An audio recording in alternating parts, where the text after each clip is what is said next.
नमस्कार, स्वागत है आपका आदिशक्ति पीताम्बरा परिवार में। कोई साधक हैं और वो नागालैंड से हैं। उन्होंने एक प्रश्न किया था।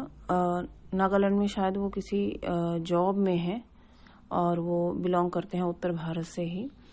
तो उन्होंने एक प्रश्न किया कि उन्होंने 3-4 साधनाएं कर ली हैं यूट्यूब पर देख देख कर, लेकिन उन्हें कोई सफलता और सिद्धि की प्राप्ति नहीं हुई है। वो कहते हैं कि उन्होंने हमारे चैनल पे कुछ एक वीडियो देखे, उनमें लोगों को काफ़ी अनुभव हुए हैं और सिद्धि प्राप्ति हुई है। तो ये कैसे हो सकता है? वो कहते हैं कि उन्होंने लगातार प्रयास किया था।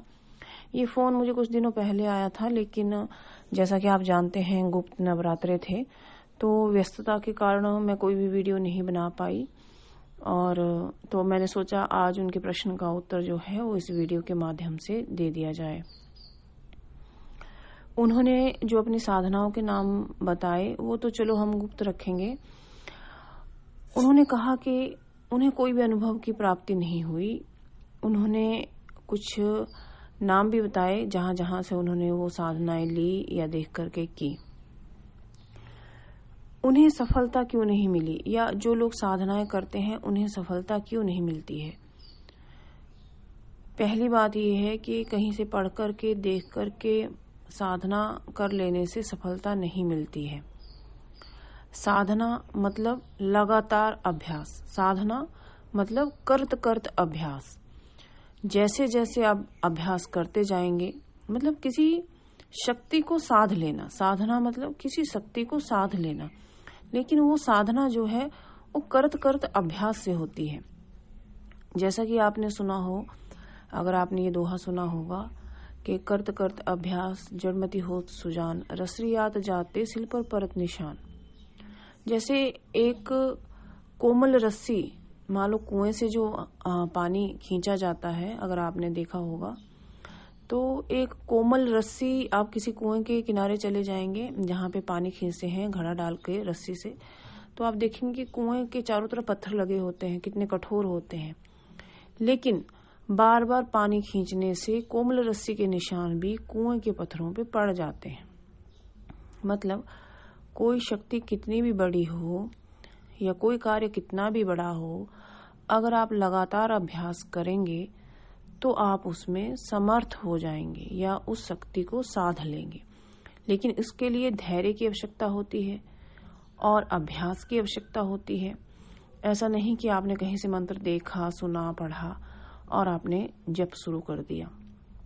हर एक मंत्र का एक अपना विधान होता है, एक विधि होती है और उस मंत्र को करना पड़ता है उसी अभ्यास के द्वारा और उसी विधि के द्वारा।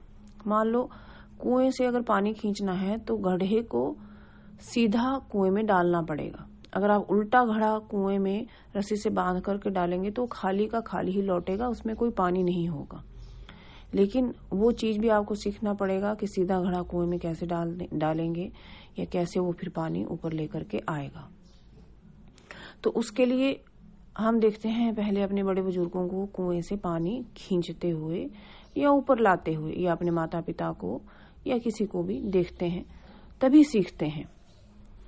कोई भी चीज हमें प्रकृति सिखाती है, हमारे माता पिता सिखाते हैं, हमारे गुरुजन सिखाते हैं।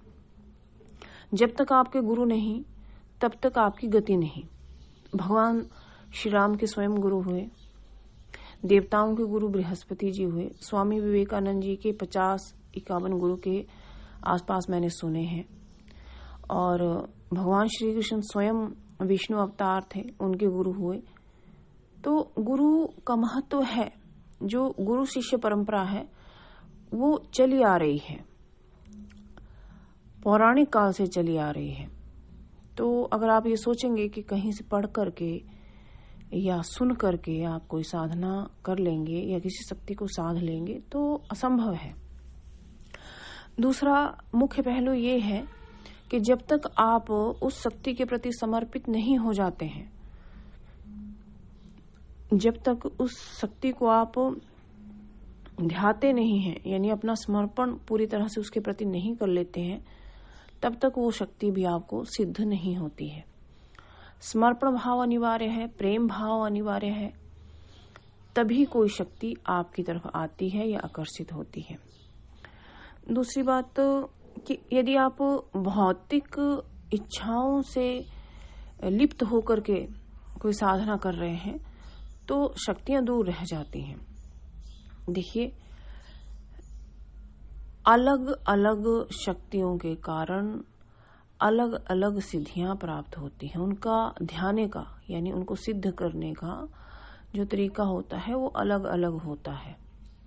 और अगर आप में कोई कमी भी हो तो भी गुरु आशीर्वाद से वो कमी पूर्ण हो जाती है, लेकिन उसके लिए गुरु होना भी अनिवार्य है। तो मुझे लगता है कि उनको अपने प्रश्न का जवाब मिल गया होगा कि शक्तियां यूं ही आकर्षित नहीं हो जाती हैं। आपके गुरु होने चाहिए, आप में क्वालिटी होनी चाहिए, दृढ़ संकल्प होना चाहिए और आपका समर्पण और प्रेम भाव होना चाहिए। तभी आप किसी शक्ति को ध्या सकते हैं यानी सिद्ध कर सकते हैं। अगर आप सभी को यह वीडियो अच्छा लगा हो तो आप ज़्यादा से ज़्यादा जरूर शेयर करें। धन्यवाद।